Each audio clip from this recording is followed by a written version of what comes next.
আজকে হচ্ছে রবিউল আউয়ালের 12 তারিখ। এই দিনে হুজুর সাল্লাল্লাহু আলাইহি ওয়াসাল্লাম ভোর রাতে দুনিয়ার বুকে জন্মগ্রহণ করেন।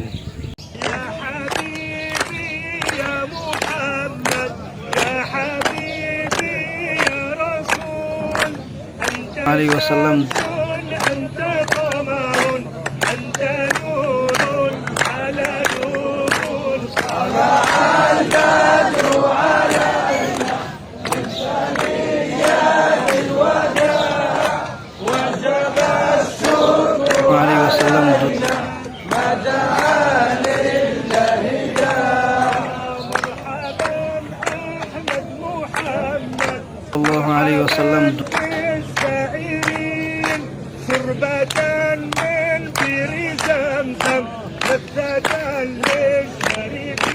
হচ্ছে বড়ই খুশির দিন, কারণ এই দিনে দুজাহানের সর্দার আকা নামদার মুহাম্মদ মুস্তাফা সাল্লাল্লাহু তাআলা আলাইহি ওয়া আলিহি ওয়াসাল্লাম দুনিয়ার বুকে জন্মগ্রহণ করেন।